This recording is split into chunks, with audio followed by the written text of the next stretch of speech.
구약성경 출애굽기 3장 11절에서 15절까지만 살펴보도록 하겠습니다. 주변 22절까지인데 15절까지를 오늘 본문으로 삼도록 하겠습니다. 11절부터 주의 말씀을 읽겠습니다. 모세가 하나님께 아뢰되 내가 누구이기에 바로에게 가며 이스라엘 자손을 애굽에서 인도하여 내리까? 하나님이 이르시되 내가 반드시 너와 함께 있으리라.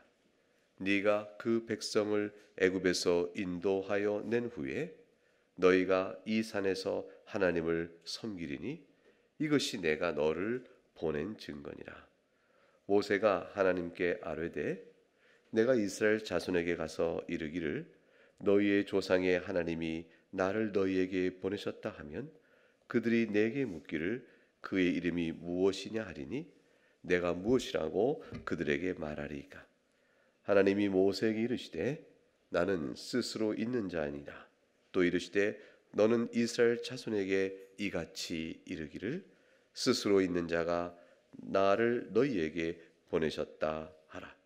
하나님이 또 모세에게 이르시되 너는 이스라엘 자손에게 이같이 이르기를 너희 조상의 하나님 여호와 곧 아브라함의 하나님 이삭의 하나님 야곱의 하나님께서 나를 너희에게 보내셨다 하라.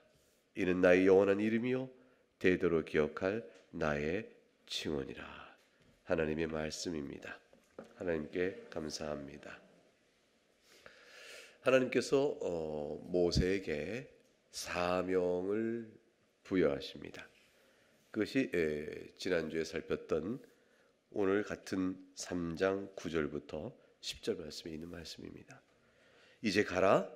이스라엘 자손의 부르짐이 내게 달하고 애굽 사람이 그들을 괴롭히는 학도 내가 보았으니 이제 내가 너를 바로에게 보내어 너에게 내 백성 이스라엘 자손을 애굽에서 인도하여 내게 하리라.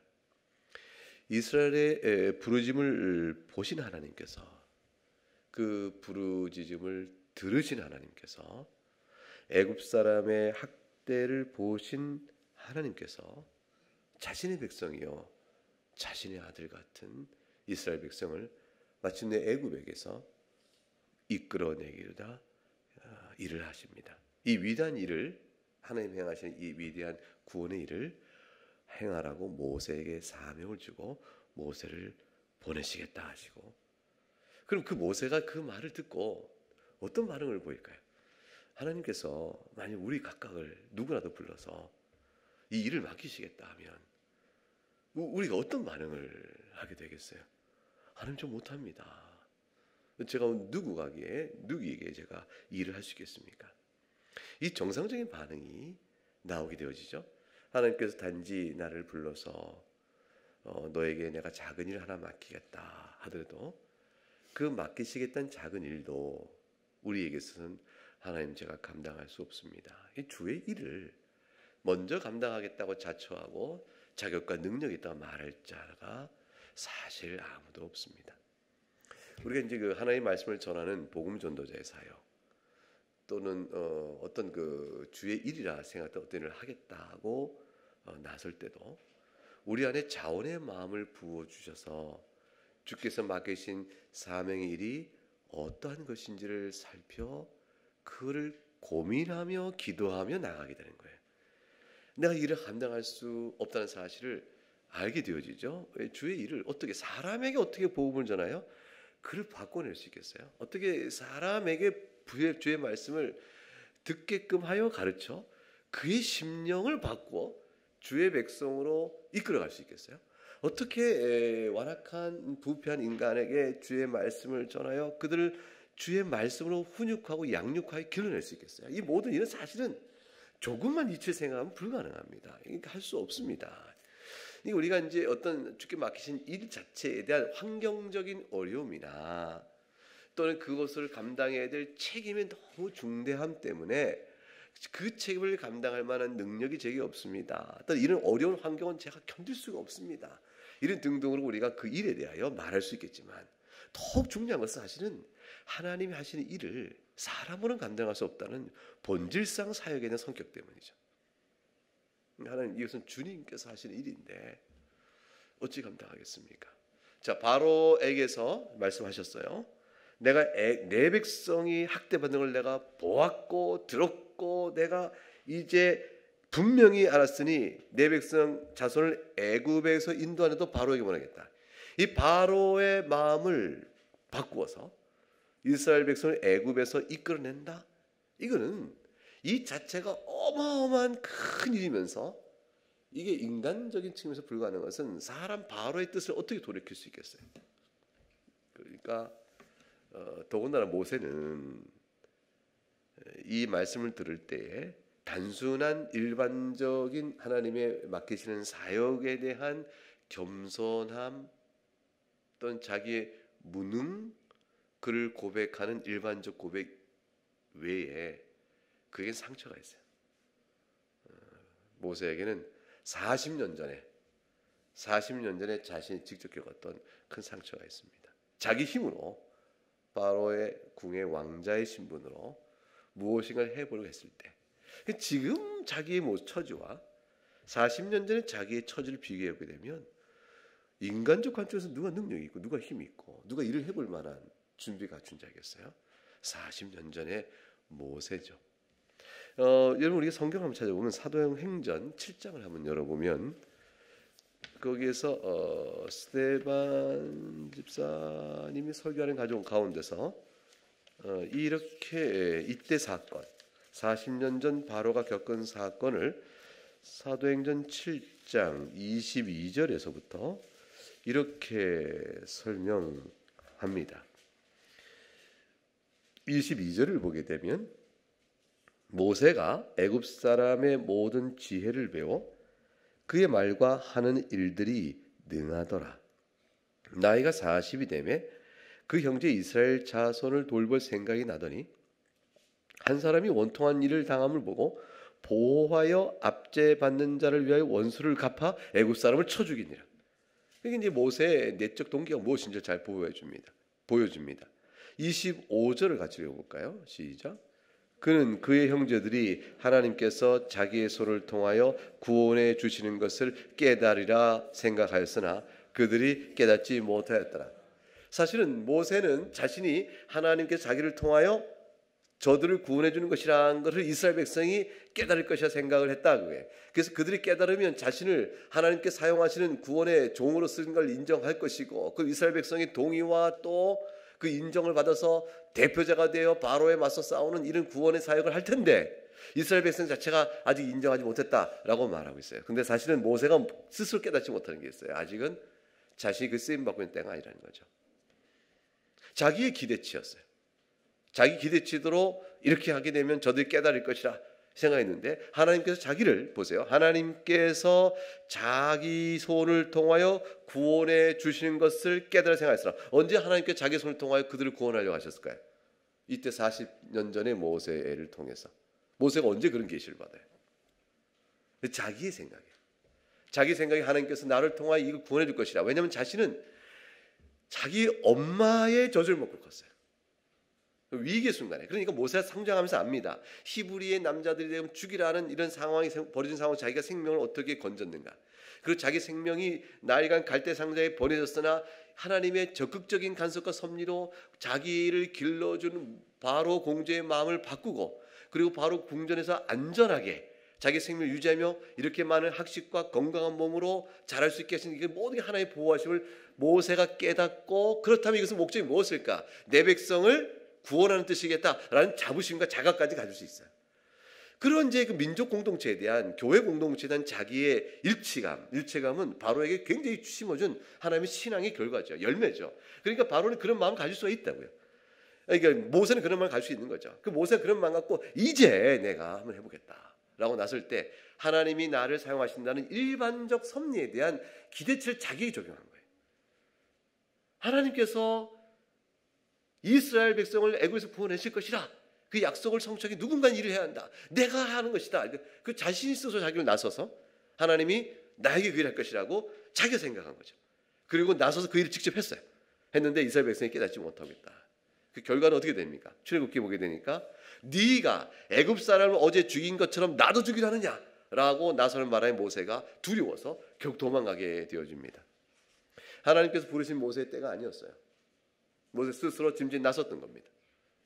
그리고 하나님은 그러한 모세의 기세와 그런 모세의 판단을 의지하여 이스라엘 백성을 구원한 것이 아닙니다. 구원은 하나님이 주체가 되시는 거예요. 모세는 쓰임받는 자예요.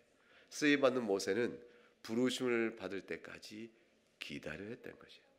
그 부르심이 모세에게 어떻게 주어지는 것일까? 그것이 이제 오늘 본문의 내용에서 우리가 보게 된 겁니다. 하나님 마침내 모세를 부르십니다. 그러니까 하나님께서 모세를 통하여 이스라엘 백성을 구원하는 그 원칙은 맞았으나 모세가 어느 때에 언제 어떻게 쓰임 받느냐는 하나님께 쓰시는 그의 계획 안에 있었던 겁니다.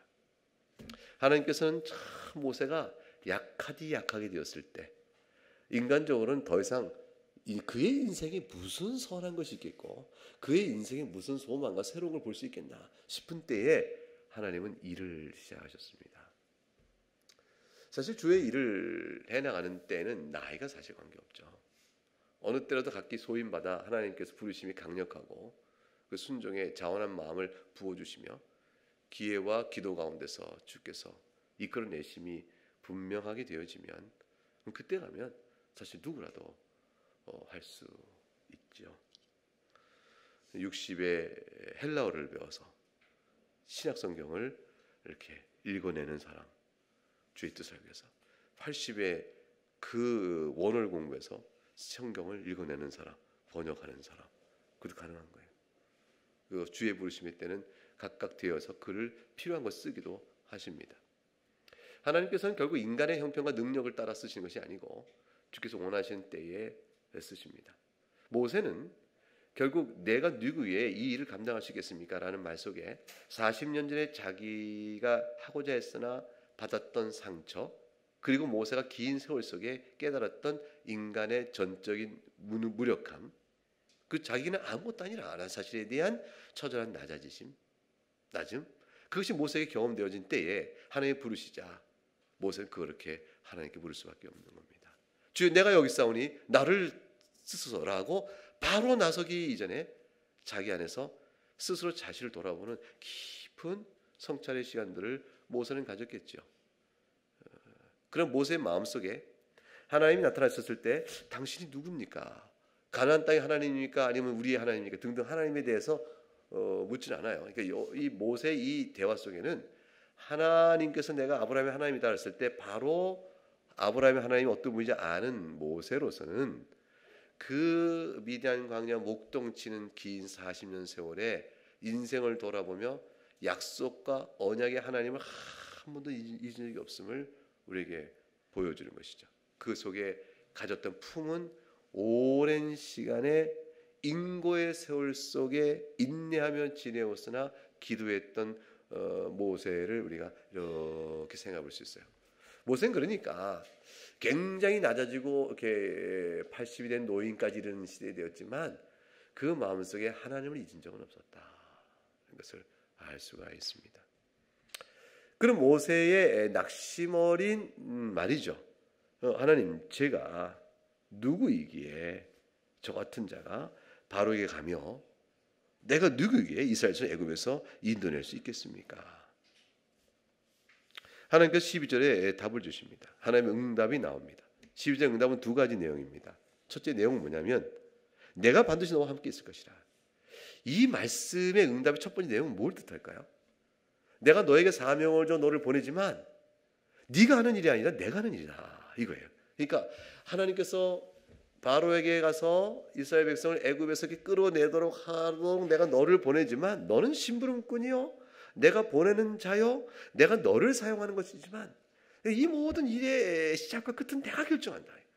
내가 너와 함께 한다는 말은 내가 너의 능력을 줄 테니 네가 내 능력을 가지고 써라. 자, 왕이 장군을 전투에 보냅니다.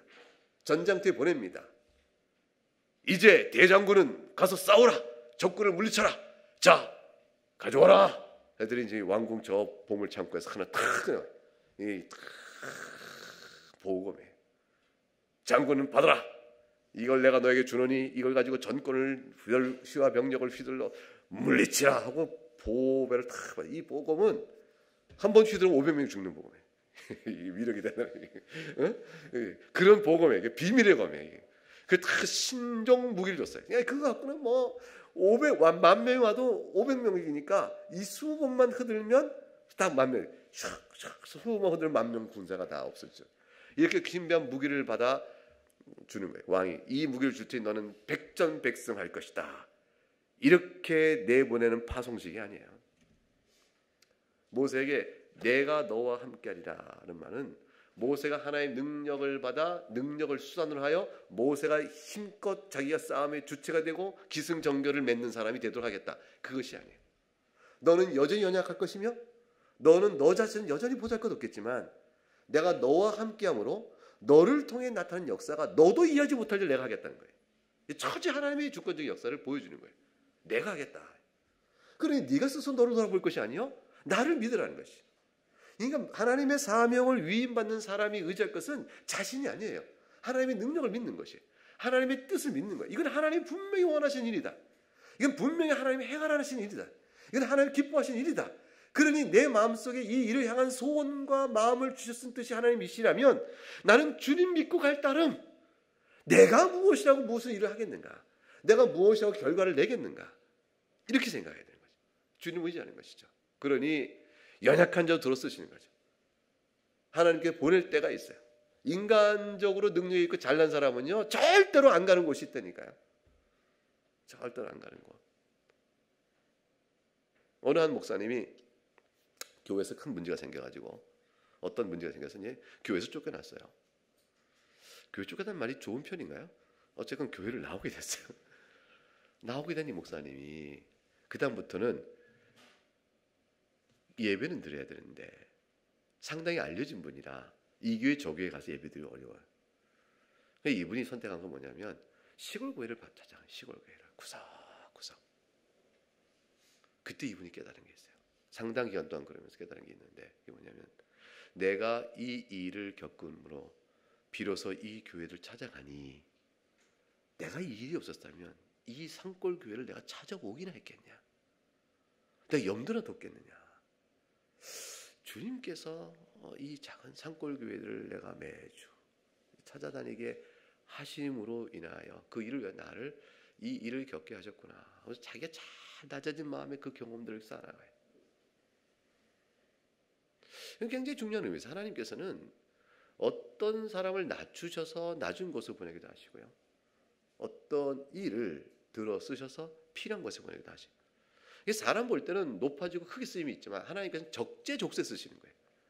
크게 쓰임과 적게 쓰임. 위대한 종과 낮은 종이 따로 있잖아요.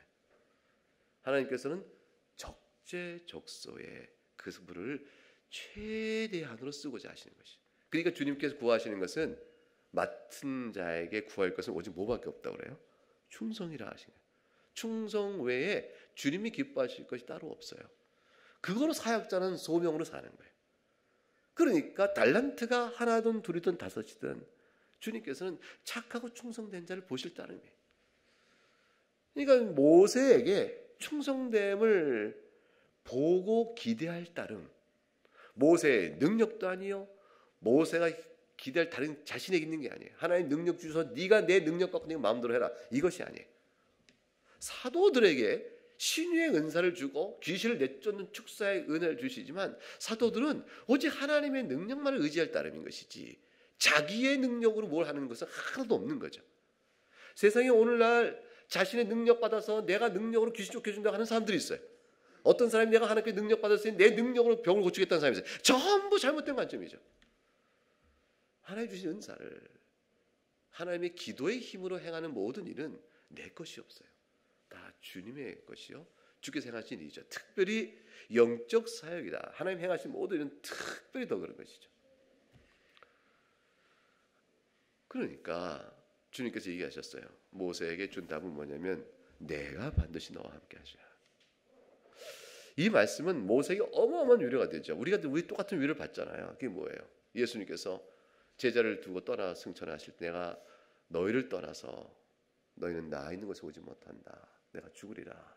이렇게 쭉 이렇게 고별 강화를 쭉 해나가실 때 약속의 말씀 주셔서 내가 너희와 함께할 것이라. 그것도 세상 끝날까지 함께하겠다. 또 다른 보혜사를 보낼 것이니 내가 너희를 떠나는 것이 아니라. 이 말의 위로가 이 땅에 있는 모든 사도들과 오늘까지 사역을 주님의 특별한 사역을 맡은 자들을 포함한 모든 신자에게 신앙 안에 살아가는 절대적 위로의 근거였어요. 그래서 주님께서는 교회를 떠나지 않으세요. 세상의 교회가 부흥할 때가 있고 외적으로 볼 때, 세상의 교회가 외적으로 볼 때 힘이 침체될 때가 있습니다. 침체되는 것은 우린 교회 위기요. 그 교회 위기가 마치 진리 위기처럼 느껴져요. 복음이 거짓인 것처럼, 복음이 진리가 아닌 것처럼 그렇게 위기가 느낄 만큼 교회가 막 세력이 작아질 때가 있죠.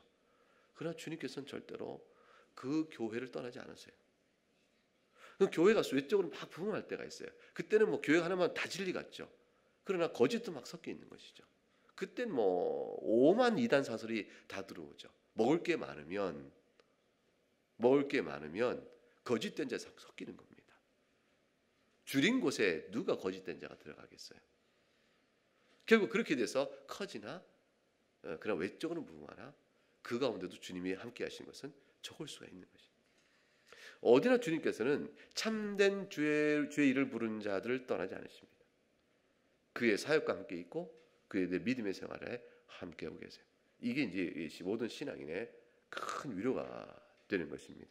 모세에게 이 위로의 말씀을 주십니다. 12절 하반절에 한 가지 더 모세에게 해주신 말씀이 있어요.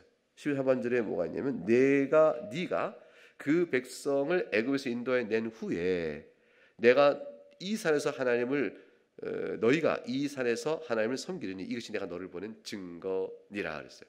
그러니까 마침내 미래를 예언하신 거죠. 하나님 모든 걸 다 아시니까 과연 마침내 네가 끌어내어 이 산에서 호렙산, 그 신의 산에서 하나님 예비하는 일을 네가 경험하게 될 거다.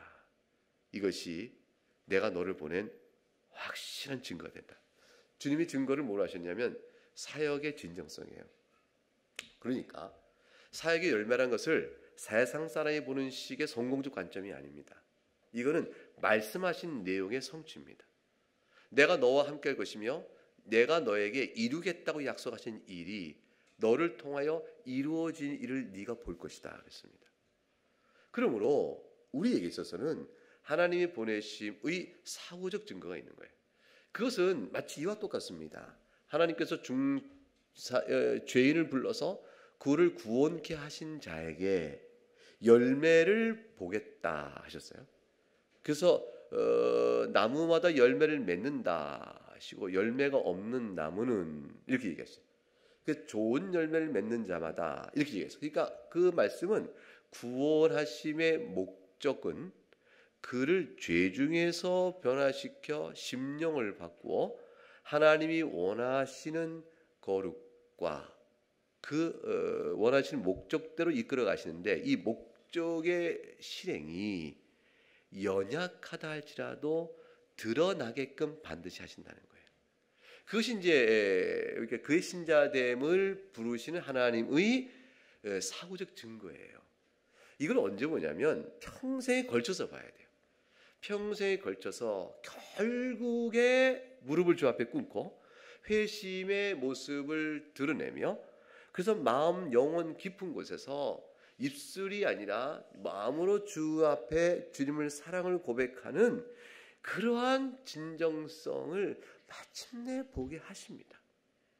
뺀질뺀질하고 게으르고 나태하고 저자가 신자이냐 싶은 교회의 회원들이 있다 치더라도 그래도 우리가 같이 신앙생활 하면서도 저 사람이 어찌 신앙생활이 왜 저러냐 좀 그렇게 보인다 할지라도 인내하고 기다리는 것이죠. 그 하나님께서 마침내 그에게 열매를 보게 하듯 사역의 소명도 마찬가지예요. 주께서 우리를 통해서 부르심의 증거의 열매를 사후라도 보게 하세요. 그것은 수의 많음이 있지 않고 단 한 명일 수도 있고 어쩌면 그 단 한 명이 그 다음 세대 볼 수도 있어요. 씨를 뿌렸는데 추수는 나중에 다른 이가 할 수 있으니까.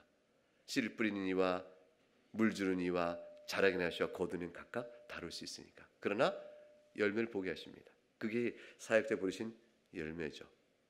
그러니까 인과관계가 반드시 있습니다. 주께서 동행하여 함께 하시는 일에 있어서는 인과관계, 즉 결실의 열매를 보게 하십니다. 이게 사역자의 큰 위로예요. 주님께서 나와 동행하신다. 그리고 지금 내가 하는 일에 대한 결국은 반드시 주께서 이루실 것이라. 이 일은 주께서 하신 일이니 주께서 어찌 하신 일을 취소하시겠느냐. 어찌 주께서 시작하신 일을 실패하시겠느냐. 주님 반드시 성공하실 터인지 나는 내 눈에 결실을 못 본다 할지라도 주님께서는 그걸 이루시리라. 이걸 믿고 나가는 거예요. 믿고 나가는 거죠. 그러니까 지금 이제 우리가 유아부, 유치부 우리 사역자 이분들 우리 사역자 우리 전도사님 사역을 해요. 그러면 이 아이들이 전도사님 제가 오늘 신앙 고백합니다 하고 뭐 사교 같은 신앙 고백 하겠어요? 와서 뭐 눈물로 뭐 이렇게 유치부 애들이 뭐 유아부 애들이 와서 그렇게 하겠냐고. 얘들이 신앙생활을 내가 뿌린 이 말씀의 씨와 이게 이 예배가 애들한테 어떻게 미칠까 확신이 없죠. 피드백이 없단 말이에요. 하긴 우리 교회는 어른들도 피드백은 없습니다. 그 피드백이 없어요. 피드백이 없는데 그러나 말씀의 선포와 예배를 뿌린 씨가 헛되이 오지 않도록 하나님께서 반드시 불러낼 줄을 믿고 사역을 하는 겁니다. 그러다가 자기를 보면 알아요. 어려서 신앙한 사람이 내가 어릴 때 받았던 말씀이 결국에 내가 교회를 떠났다가도 마침내 돌아오게 하는 기억 안에서 하나님의 사랑의 끈이 나를 놓지 않았던 걸 나중에 고백하는 사람. 여러분 가운데 혹시 그런 사람이 있다면 더욱더 그런 것이죠. 아니면 계속된 신앙생활을 할지라도 내 안에 주께서 부르신 끈이 언제부터 시작되는 걸 보게 되어지면 그 사역의 열매가 결실을 보고 있는 겁니다. 결실을 보고 있는 겁니다. 그러니 절대 사역자는 낙심하고 실망할 필요가 없는 거죠. 내가 너와 함께 한다 모세. 그리고 반드시 증거가 볼 것이다 라고 말씀하신 내용은 이루신다면 주님께서. 그러니까 모세에게 필요한 것은 뭐였냐면 바로 앞에 나갈 때 내가 당신 앞에 섰지만 나 인간 모세 서 있는 게 아니요 하나님이 내 앞에 당신 앞에 서 있는 거예요. 이 얘기를 마음에 가질 필요가 있는 거죠. 주께서 일하신 것이라. 이 정도의 12절 말씀 줬으면 이 정도의 말을 들었으면 지금 설교하듯이 이 내용을 들었으면 모세는 여러분이 모세라면 어떻게 하겠습니까? 충분합니다 하나님 제가 이제 그럼 가겠습니다 이럴 텐데 모세는 또 하나 물어요. 13절에 뭐라고 묻나 13절 읽어봅시다. 시작. 모세가 하나님의 이름을 물음 하나님께 아뢰되 내가 이스라엘 자손에 가서 이르기를 너희의 조상의 하나님이 나를 너희에게 보내셨다 하면 그들이 내게 묻기를 그의 이름이 무엇이냐 하리니 내가 무엇이라고 그들에게 말하리이까. 모세 질문 이거죠. 이제 모세는 하나님께서 하시겠다니까 사역에 대해서는 더 이상 모세는 의문 제기하지 않습니다. 사역에 대해서 하나님 하신다니까 이제 모세 믿음이 생긴 거예요. 믿음이 생기는데 이스라엘 백성에게 이스라엘아 이제 내가 왔다. 바로 앞에 가서 하겠다. 너희를 구원하라고 하나님 일하신다라고 말하면 하나님이 일하신다라고 말할 때 이스라엘 백성이 분명히 당신을 우리의 지도자로 내가 언제 세웠냐 이 트라우마가 있죠. 지금 모세 40세 때 우리가 언제 너를 우리의 재판관으로 세웠냐 이랬어요. 우리가 언제 너를 바로에서 우리를 구원할 지도자로 세웠냐. 네가 어제 애굽 사람 죽이려고 오늘 날 죽이려고 하느냐. 모세는 거부당한 경험입니다. 거부당한 이 상처가 있어서 이스라엘 백성이 제가 와서 나설 때에 하나님이 나를 보내셨던 걸 저들이 어떻게 인정하겠어요. 모세의 연약성 그걸 내놓고 주 앞에 내놓습니다. 우린 다 그래요. 우린 다 하나님이 어떤 일을 하고자 할 때는 자기 연약함이 더 커요.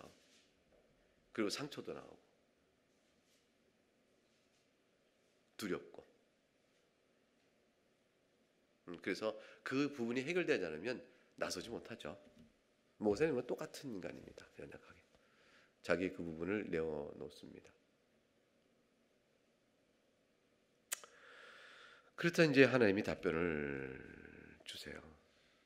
근데 물어볼 때 모세가 그거를 확인하기 위해 뭘 물었냐면 자기가 요구하는 조건을 제시했어요. 하나님 제가 이스라엘 백성에게 가면 이스라엘 백성이 저를 받아줄까요? 이렇게 물으면 하나님께서 걱정 마라, 내가 너를 이스라엘 백성을 잘 마음을 돌이켜서 너를 인정하게 해줄게, 뭐 이렇게 하든가, 하나님 어떻게 제가 이스라엘 백성의 지도자가 될까요? 이렇게 이제 묻기보다는 자기가 원하는 조건을 제시해 물었어요. 그게 뭐냐면 그 이름이 무엇이냐고 물을 것입니다. 그러니 무엇이라고 말하면 좋겠습니까? 모세가 자기 생각한 염려를 먼저 제시했어요. 모세는 왜 이거를 염려하여 물었을까요? 왜 이것을 염려하여 물었을까요? 그건 예상되는 질문이었던 거예요. 예상 질문. 왜냐하면 이스라엘 백성이 여호와 하나님께 날 보내셨다 그러면 이스라엘 백성은 적어도 하나님이 너를 보내신 증거가 뭐냐라고 말할 때 우리가 다 하나님을 알거니와 네가 하나님에게서 특별히 보내받았다는 우리가 모르는 당신에게 주어진 특별한 무엇이 있냐, 하나님과 너 사이에, 이거죠. 하나님과 너 사이에 특별한 무엇이 있느냐라고 물을 때 그 중에 하나에 나오는 질문의 대표성이 이름이 뭐냐는 거예요. 하나님께서 너를 보내시니가 자신이 누구라고 너에게 계시하셨느냐, 이 특별한 관계성에 있는 계시를 묻는 거죠. 그래서 이제 그때에 하나님이 모세에게 답을 줬습니다. 이름을 말씀하십니다. 그게 스스로 있는 자이니라 그랬어요. 스스로 있는 자라는 말이 야훼예요, 야훼. 그러니까 그 히브리어로 야훼. 근데 사실 이거 정확한 발음 모릅니다. 하나님의 이름이다 보니까 이것을 자음만 있어요. 그런데 이 자음만 있는 가운데서 이걸 읽어야 되기 때문에 아도나이라는 주님이라는 모음부를 붙여서 이렇게 아도나이라고 부르긴 해요. 그런데 정확하게 어떤 모음을 붙여 이 이름을 불렀는지는 지금도 모릅니다. 다만 자음 놓고 야훼라고 그냥 불러요.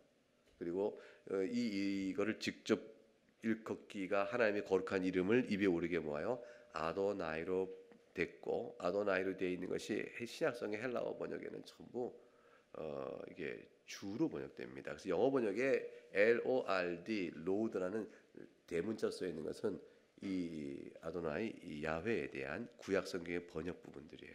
그래서 예수님께서 여호와 하나님과 동일한 분이시다라는 것을, 즉 예수님의 신성을 보여주는 많은 증거 본문들이 있는데 구약의 성경을 인용하여 주님에게 예수님께 적용하는 본문들 속에 인용 부분에 여호와를 예수님께 바로 적용해요.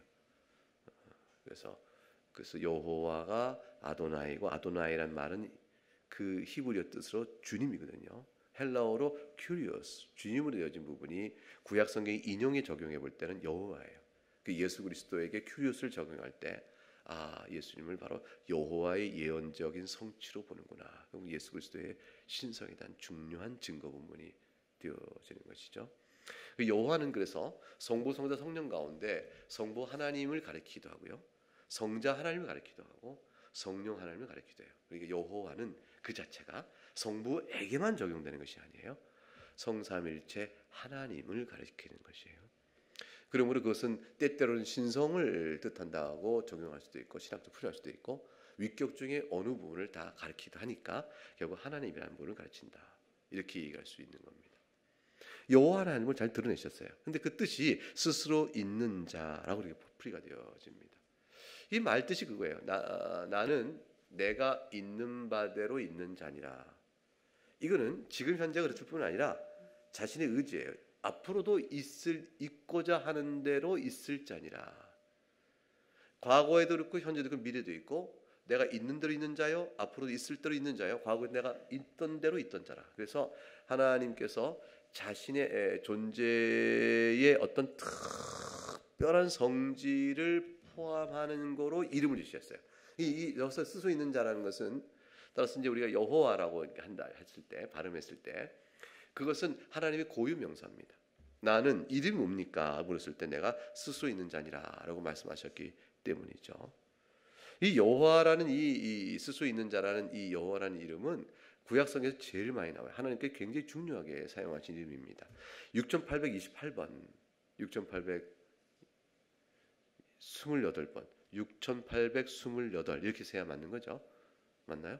이게 이렇게 나옵니다. 근데 반면에 엘로힘 또는 이게 하나님을 가리키는 말인데, 이거는 2600번, 엘은 238번 정도 나타나요. 그러니까 여호와라는 이름이 얼마나 구약 성경에 많이 나타나는지 알죠? 하나님의 이름의 특성이 이 여호와라는 이름 속에 갖고 있는 것은 굉장히 중요합니다. 모세는 이때 이 하나님의 이름을 이렇게 받고 나서, 그래서 사실 그 성경을 받아 적을 때 창세기 2장에서 모세는 여호와 하나님 바로 창조주심을 기억했어요. 창세기 2장 4절에 이것은 천지가 창조될 때 하늘과 땅의 내력이니 여호와 하나님이 땅과 하늘을 만드신 날에, 이렇게 말합니다. 그래서 하늘과 땅을 만드신 분이 바로 여호와 하나님이라고 고백을 하고요. 창세기 4장 26절에 셋도 아들 낳고 그 이름을 에노스라 하였으며 그때 사람들이 비로소 여호와 이름을 불렀다. 그래서 타락 이후에 아담의 한 줄기 가운데 경건의 자손들이 생겨요. 이 경건의 자손이 얼마 못 가서 다 부패해 버립니다. 그러나 타락 이후에 아담과 하와의 셋이나 아들이 다시 태어나는데 셋의 후손들이 하나님을 여호와 하나님의 이름을 부르며 예배했다라는 공적 예배의 경건한 후손들이 등장해요. 그때도 여호와 하나님이에요. 그러니까 하나님께서는 이때 처음으로 여호와다 이름을 가르치신 것은 아니에요. 이미 알려져 있었으나 하나님께 이 이름의 뜻을 풀어 하나님이 어떤 분인가를 더욱더 드러내심으로 모세가 이스라엘 백성에게 충분히 하나님 보내신 자를 인정받을 수 있게끔 도와주셨습니다. 여호와 내가 스스로 있는 자니라라는 말로 설명합니다. 문자 그대의 뜻은 내가 있는 대로 있는 자요 있을 대로 있을 자라는 뜻으로 되어지는데 그 의미에 담겨진 뜻을 묵상하고 신학적으로 해설해 보면 몇 가지가 나타나요. 하나님 어떤 분이실까? 이 이름 속에 담겨진 하나님 뜻이 어떤 분이실까? 하나님 첫째는 뭐냐면 스스로 존재하는 분이니까 하나님 사람의 생각으로 만들어진 분이 아니에요. 우리가 하나님 있다라는 관념을 가지고 하나님 계시다고 믿어주자 이런 게 아니고 하나님 스스로 있는 자니까 인간의 생각과 관계없는 분이에요. 그래서 우리가 하나님을 알든 모르든 우리 생각으로 부인하든 부인하지 않든 하나님 스스로 계신 분입니다. 하나님의 실제와 존재는 피조물인 어떤 것에 의하여 규정되거나 그것이 있다 없어지는 분이 아니에요. 따라서 첫 번째, 하나님은 인간의 관념으로 인하여 존재하는 분이 아니다. 실제 존재하신다는 뜻이고, 두 번째는 하나님은 스스로 계신 분이시기 때문에 있을 수도 있고 없을 수도 있는 우연적인 분이 아니고 절대로 계시는 필연적 분이에요. 하나님은 안 계실 수가 없는 분이에요. 스스로 계신 분으로서 그분은 필연적이다. 그래서 하나님이 안 계실 수 있다는 어떤 가정도 헛된 가정이에요. 그렇다면 사람이 죽은다면 심판이 있어요. 하나님이 안 계시다면 괜찮죠. 근데 스스로 있다라는 이 말씀 속에서 하나님은 절대로 계신 분이기 때문에 헛된 기대에 안 계실 수도 있을지 몰라. 죽은 다음에 어떻게 알아? 헛된 망상이에요. 그게 바로 죄의 마음이에요. 가장 비참한 자, 미련한 자예요. 세 번째 이 말씀 생각한 것은 하나님은 스스로 계신 분이기 때문에 하나님을 있게끔 해줄 다른 실체가 없어요. 하나님 뒤에 하나님을 있게끔 해준 다른 실체가 없어요. 우리는 내가 스스로 있는 자가 아니란 건 뭐죠? 나를 있게끔 하신 분이 계시죠. 그 내 뒤에 나를 있게끔 하시는 분이 계세요. 근데 하나님은 하나님 뒤에 하나님이 있게끔 하시는 분이 안 계세요. 하나님은 존재 궁극이에요. 그 존재 그 자체세요. 하나님은 모든 것을 있게끔 하신 분이시되 하나님을 있게끔 한 분은 없어요. 하나님을 있게끔 한 분이 계시면 그분이 하나님이 되어버려요. 하나님은 스스로 계신 분이에요. 그분이 모든 것의 근원입니다. 따라서 하나님 외의 모든 것들은 다 피조물이에요. 다 피조물이에요. 스스로 있는 것이 아니기 때문이죠. 하나님은 스스로 계신 분이기 때문에 만물을 창조하셨을 뿐 아니라 다 만들어진 것들을 스스로 계시는 한 분께서 만들어진 것들은 없어질 수 있는 것들은요. 근데 그것들이 계속 있다면 그걸 지탱해주고 있는 거죠. 존재를 붙들어주고 계신 거죠. 그 존재를 붙들어주는 것을 우리가 뭐라고 말하냐면 보존하신다 그래요. 보존하고 있는 이 세상 속에서 하나님이 규범을 주셨어요. 교훈을 주셨어요. 율법을 주셨단 말이죠. 그 모든 걸 통치하시고 계신 거예요. 되어지는 일을 목적대로 이끌어가고 계신 것이죠. 그러므로 만물을 섭리하신 분이심을 설명해 줍니다. 하나님은 스스로 계신 분이기 때문에 자신이 계획하신 것과 약속하신 것을 반드시 실행하신 능력을 가졌어요. 하나님께서 스스로 계신 분이기 때문에 하나님의 약속이 성취되지 않을 수 있을 거라는 하나님의 그 능력에 대한 의심은 조금 더 할 필요가 없어요. 하나님께서 왜 이 세상을 새롭게 바꾸시는데 정말 바꾸실 수 있을까?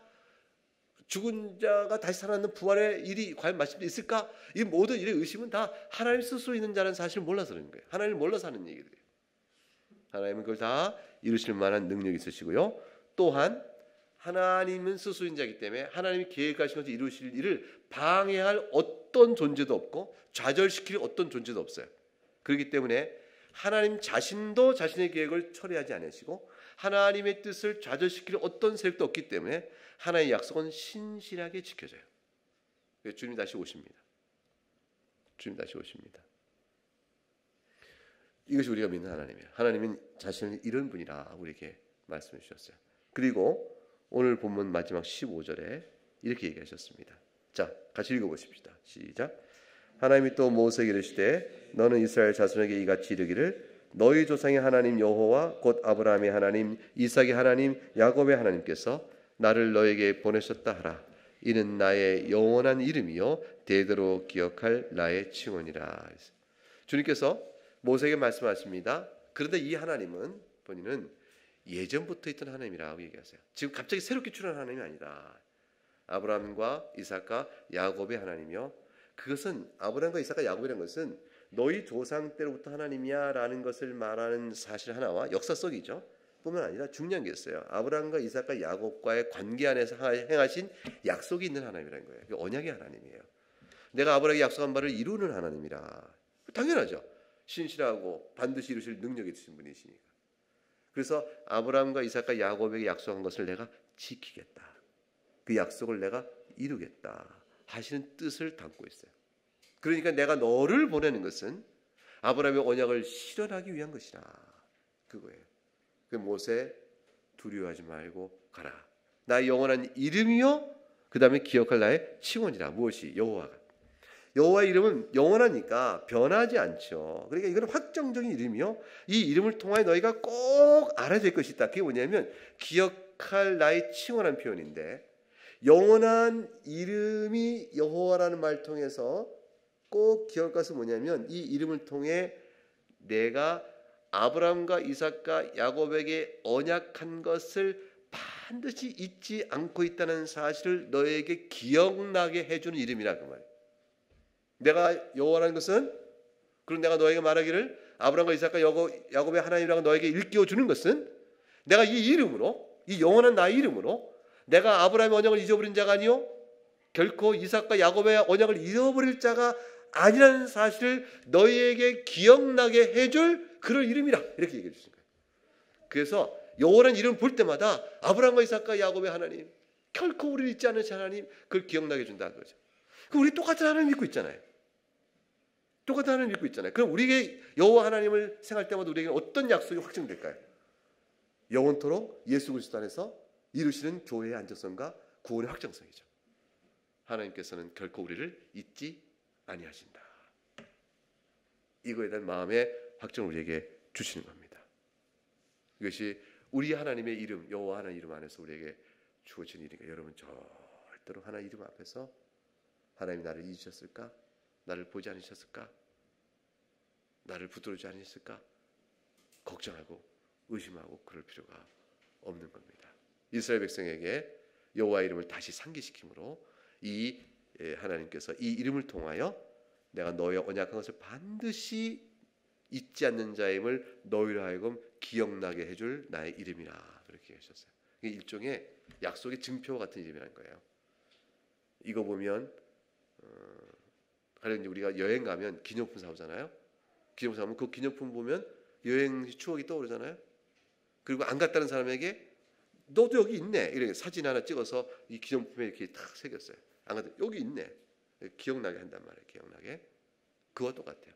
하나님 이름을 가지고 언약을 새겨서 기억나게 하는 거죠. 주님도 기억하시고 너도 기억한다는 겁니다. 결국 오늘 말씀을 통해서 우리가 세 가지 정도 세 가지 정도 뽑아보면 하나님은 어떤 분이시냐라는 거예요. 모세를 부른 하나님은 언약을 잊어버리지 않으신 분이고 무엇보다 중요한 것은 절대적인 분이에요. 그래서 우리가 예배를 여호와의 이름을 불러 하나님 아버지의 이름을 불러 그러니까 우리의 오늘 언어로는 여호와가 하나님 아버지예요. 그래서 성부 성자 성령 하나님 아버지 이름을 불러 우리가 예배하기에 정말로 합당한 분이요 그분 외에는 우리의 예배를 받으실 다른 분이 없다라는 사실에 대한 분명한 확인입니다. 그래서 우리가 하나님 아버지를 향한 예배의 마음에 진실성과 확실성과 의심 없는 마음을 가져야 합니다. 그리고 그분을 힘껏 예배해야 합니다. 두 번째는 하나님 모세와 함께 하시듯 우리와 함께 하십니다.